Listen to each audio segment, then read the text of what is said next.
Todos são bem-vindos a esses momentos de estudo da Palavra de Deus.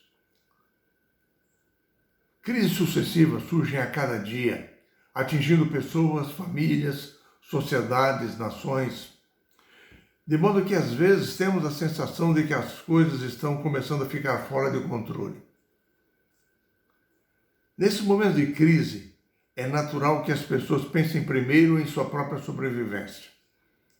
Busquem segurança em bens, recursos, estabilidade e percam de vista o foco apresentado por Jesus no Sermão da Montanha, quando ele disse: Vosso Pai Celestial sabe que necessitais de todas essas coisas. Buscai, pois, em primeiro lugar o seu reino e a sua justiça. Em meio a esses tempos difíceis em que vivemos hoje, os quais, segundo as Escrituras, irão se ampliar muito no futuro próximo, nessa semana nós estudaremos alguns passos concretos que devemos dar, de acordo com as Escrituras, para administrarmos a nossa vida em meio a momentos de crise.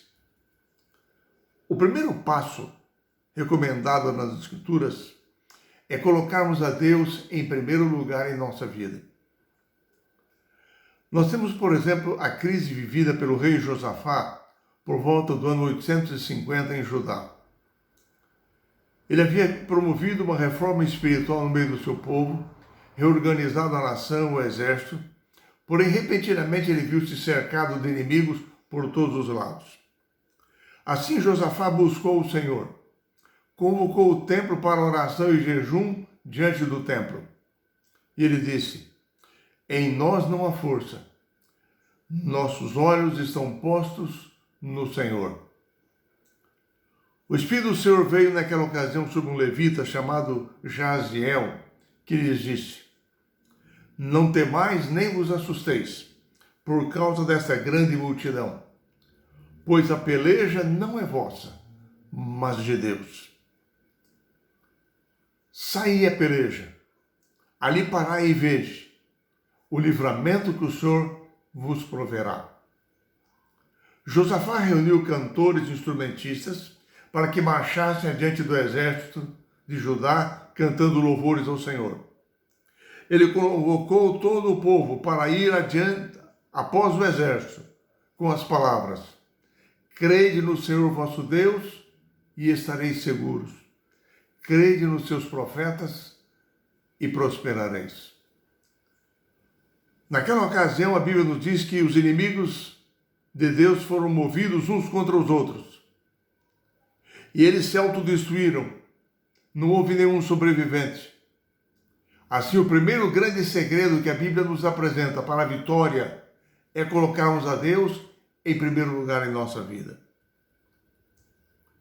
O segundo passo que nós encontramos na palavra de Deus é confiarmos no Senhor nosso Deus e não em nossos próprios recursos. O rei Davi possui uma aliança com o Senhor. E ele já tivera várias experiências em sua vida que haviam provado a ele que com Deus não importa se você tem muitos ou poucos soldados, porque a vitória sempre vem do Senhor.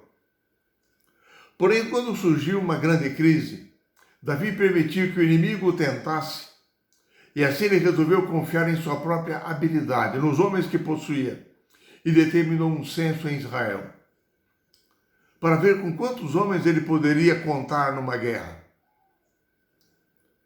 É interessante que o próprio comandante Joabe tentou persuadi-lo a não fazer isso, porque Joabe já tinha visto como Deus no passado lutar em favor do seu povo.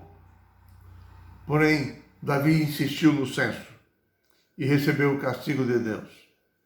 Ele se arrependeu, teve que reconhecer o seu erro, porém Israel perdeu 75 mil homens numa peste enviada pelo Senhor. Hoje, quando surgem crises em nossa vida, às vezes nós somos tentados a confiar em nossos amigos, em sua influência, em nossos recursos financeiros, nossa poupança bancária. Entretanto, conquanto devamos tomar todas as providências que estão ao nosso alcance para enfrentarmos as crises que surgem, nós devemos saber que aqueles que confiam no Senhor, aqueles que o amam e o obedecem, são por Deus sustentados, qualquer que seja a crise. Se antes nós precisamos do Senhor, agora, mais do que nunca, nós precisaremos dele na crise final que há de vir sobre todos os moradores da terra. O terceiro passo que precisamos dar num momento de crise em nossa vida é estabelecer prioridades. Em tempos de crise, precisamos de objetivos bem definidos, para que cheguemos ao alvo certo da forma correta, vivendo em harmonia com os objetivos que Deus traçou para a nossa vida. Assim é que Jesus disse ao escriba: ame o Senhor seu Deus de todo o seu coração, de toda a sua alma, de todo o seu entendimento e com toda a sua força. Jesus também disse que não é possível servir a Deus e ao dinheiro ao mesmo tempo.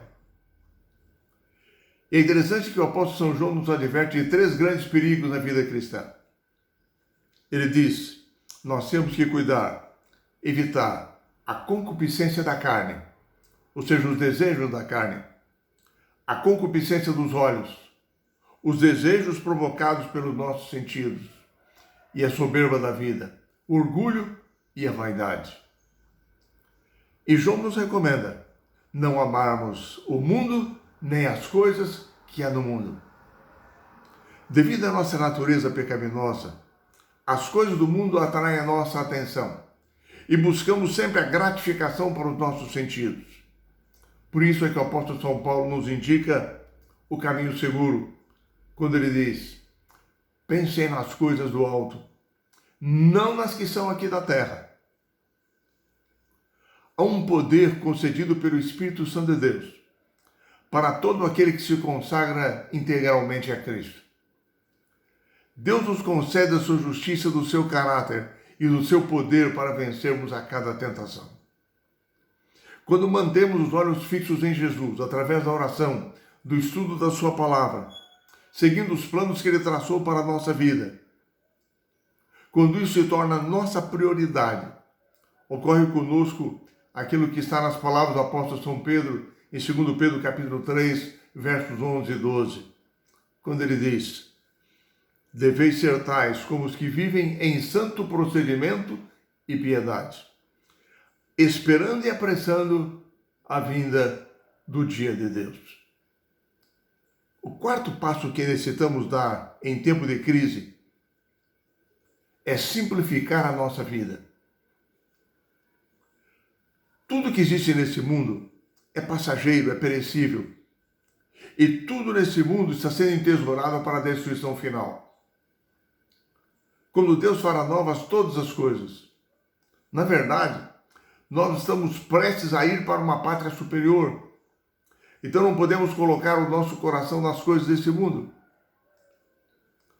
Nós temos que organizar a nossa vida aqui de modo simples, prático como cristãos, sabendo que isso será inclusive de grande importância para os filhos de Deus, na grande crise que virá sobre todos os habitantes da terra no final da história. Hoje, nós temos que trabalhar com empenho para provermos o necessário para nós, para a nossa família. Pode ser até que sejamos abençoados com bens, com riquezas. Não há mal nisso. Se formos abençoados, podemos desfrutar das bênçãos de Deus, porém sabendo que não podemos pôr nelas o nosso coração. Nós não podemos ser gananciosos. Temos que pensar na causa do Evangelho, pensar nos necessitados. Não permitir nunca que os bens desse mundo ocupem o primeiro lugar em nossa vida. Precisamos viver uma vida com simplicidade, lembrando sempre que o cristão vive à luz da eternidade, preparando-se para a eternidade. O quinto passo que nós estudamos nesta semana, que precisamos dar em momentos de crise, é preparar-nos para a crise final da história do mundo. Haverá um tempo de angústia qual nunca houve na face da terra, quando a pressão será muito maior sobre os filhos de Deus, chegando até mesmo o momento em que eles não poderão mais comprar nem vender, ou seja, eles não poderão participar mais, atuar mais na sociedade. Quem tiver armazenado mais propriedade nesse mundo sofrerá uma pressão maior. Como poderá viver sem os seus bens naquele tempo se não aprender a fazê-lo hoje? E essas palavras se dirigem não apenas aos ricos, mesmo aqueles que são da classe média, as pessoas comuns. Por quê? Porque a tecnologia moderna nos tem proporcionado hoje maior conforto, maiores recursos materiais. E isso não deve afetar, não deve corroer a nossa vida espiritual. Não devemos apegar-nos ao espírito de comodidade dessa vida. Devemos manter um espírito de abnegação e dedicação à causa de Deus. O sistema de dízimos e ofertas que Deus implanta em sua palavra ajuda-nos a manter uma correta relação entre Deus e os bens que Ele colocou em nossas mãos. Assim nós nos preparamos para o momento em que precisaremos despojar-nos de todas as coisas para irmos para o reino de Deus. Enfim, como podemos preparar-nos para a crise final? A lição nos apresenta 4 pontos importantes. Primeiro, temer ao Senhor e refugiar-se nele. Segundo, tê-lo como guia e seguir os seus conselhos. Terceiro, pela graça de Cristo, não nos apegarmos às coisas do mundo.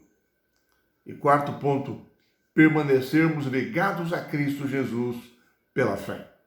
Dessa maneira, você e eu poderemos sobreviver fiéis à crise final e podemos receber juntos as boas-vindas nas mansões eternas. Que o Senhor nos bendiga, nos abençoe e nos guarde.